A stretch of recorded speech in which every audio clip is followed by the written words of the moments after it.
এই যে হঠাৎ একদিন হাজার নয়, 10,000ও নয়, অর্ধ লাখের বেশি মানুষ জীবন হাতে নিয়ে সাগরে নেমে পড়লেন। কারো গায়ে লাইফ জ্যাকেট নেই, কারো সঙ্গে নেই খাবার, নেই নিরাপদ নৌকা, শুধু একটাই লক্ষ্য, যেভাবেই হোক ইউরোপে পৌঁছাতে হবে। কিন্তু কেন? মরক্কোতে তো এখন কোনো গৃহযুদ্ধ চলছে না, বড় ধরনের কোনো বিদেশি আগ্রাসনও নেই। তাহলে কি এমন ঘটল যে কয়েক ঘন্টার মধ্যে হাজার হাজার মানুষ সীমান্তের দিকে ছুটে গেল? আর সেই যাত্রায় প্রাণও দিলেন অনেকে। আজকের ভিডিওতে আমরা জানার চেষ্টা করব সিউতায় এই নজিরবিহীন অভিবাসী ঢলের পেছনে আসল কারণ কি। এটা কি শুধু ইউরোপের স্বপ্ন, নাকি এর পেছনে লুকিয়ে আছে আরও বড় অর্থনৈতিক, সামাজিক এবং রাজনৈতিক বাস্তবতা? শুক্রবার স্পেনের স্বায়ত্তশাসিত শহর সিউতা এক অভূতপূর্ব পরিস্থিতির মুখোমুখি হয়। মাত্র 24 ঘন্টায় মরক্কো থেকে 60,000 মানুষ সীমান্ত অতিক্রমের চেষ্টা করেন। কেউ সাঁতরে, কেউ ছোট নৌকায়, আবার কেউ সীমান্তের বেড়া টপকে স্পেনে ঢোকার চেষ্টা করেন। এই বিশৃঙ্খল পরিস্থিতিতে প্রাণ হারান বহু মানুষ। পরে স্পেনের নিরাপত্তা বাহিনী কঠোর ব্যবস্থা নিলে অধিকাংশ অভিবাসীকে আবার মরক্কোতে ফেরত পাঠানো হয়। কিন্তু এখানেই সবচেয়ে গুরুত্বপূর্ণ প্রশ্ন, কোন শক্তি এত মানুষকে একই দিনে দেশ ছাড়তে বাধ্য করলো? এর উত্তর খুঁজতে হলে প্রথমেই যেতে হবে মরক্কোর অর্থনীতির দিকে।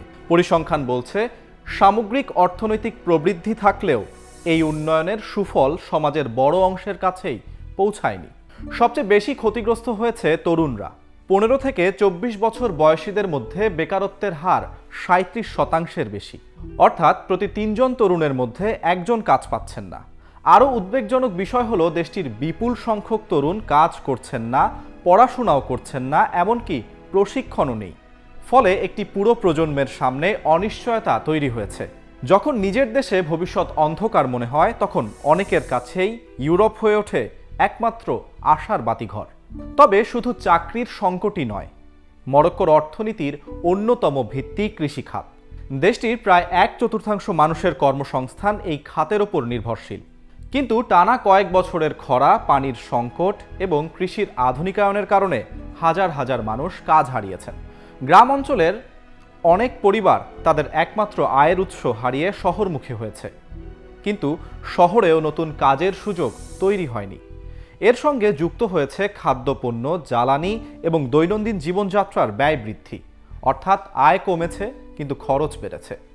এই বাস্তবতায় অনেকের কাছে নিজের দেশেই টিকে থাকাটা কঠিন হয়ে পড়েছে। কিন্তু অর্থনৈতিক সংকট থাকলেই কি একদিনে 1.5 লাখ মানুষ সীমান্তে চলে আসে? উত্তর হলো না। এখানে বড় ভূমিকা রেখেছে সামাজিক যোগাযোগ মাধ্যমে ছড়িয়ে পড়া একটি গুজব। স্পেনের অভিযোগ, সামাজিক মাধ্যমে দ্রুত ছড়িয়ে পড়ে একটি ভুয়া তথ্য যে সেউতায় পৌঁছাতে পারলেই স্পেন আর কাউকে ফেরত পাঠাবে না। অনেকে বিশ্বাস করতে শুরু করেন এবারই হয়তো ইউরোপ ঢোকার সবচেয়ে সহজ সুযোগ। এই গুজব মুহূর্তেই হাজার হাজার মানুষের মধ্যে ছড়িয়ে পড়ে। মানব পাচারকারী চক্র এই সুযোগ কাজে লাগায়। তারা মানুষকে বোঝাতে থাকে এখনই যাও, পরে আর সুযোগ নাও মিলতে পারে। একটি ভুয়া তথ্য কিভাবে হাজার হাজার মানুষকে জীবনবাজি রাখতে বাধ্য করতে পারে, সেউতার ঘটনা তারই একটা উদাহরণ। আরেকটি বিষয়ও এই সংকটে গুরুত্বপূর্ণ ভূমিকা রেখেছে, সেটি হলো আবহাওয়া। সেই সময় সমুদ্র তুলনামূলক শান্ত ছিল।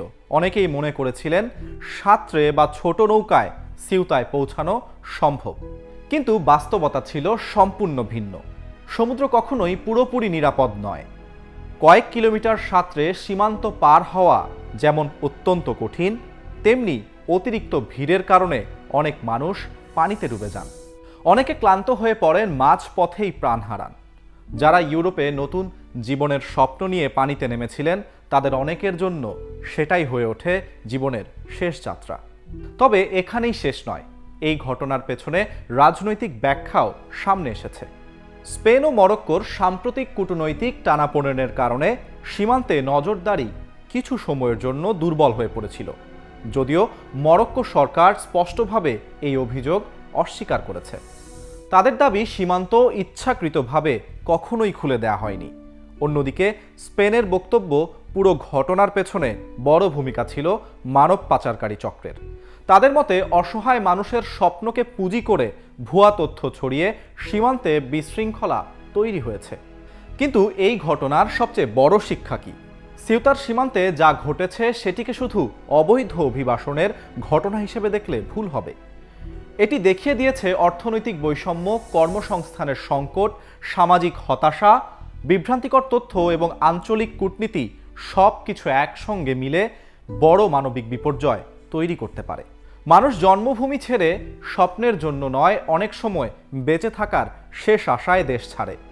যখন নিজের দেশে ভবিষ্যৎ দেখা যায় না, তখন সমুদ্র অনেকের কাছে কম ভয়ঙ্কর মনে হয়। তাই আজকের সবচেয়ে বড় প্রশ্ন হলো, শুধু সীমান্ত বন্ধ করলেই কি এই সংকট থেমে যাবে, নাকি প্রকৃত সমাধান লুকিয়ে আছে কর্মসংস্থান তৈরি, অর্থনৈতিক বৈষম্য কমানো, মানব পাচারকারী চক্র দমন এবং মানুষের মধ্যে সঠিক তথ্য পৌঁছে দেওয়ার মধ্যে? ইতিহাস বলছে, যতদিন এই মূল সমস্যাগুলোর সমাধান হবে না, ততদিন সিউতার মতো সীমান্তে নতুন নতুন মানবিক বিপর্যয় ফিরে আসতেই থাকবে। আর তাই সিউতার এই ঘটনা শুধু স্পেন কিংবা মরক্কোর সংকট নয়, এটি আজকের বিশ্বের অভিবাসন, অর্থনীতি, মানবিক বাস্তবতার এক নির্মম প্রতিচ্ছবি।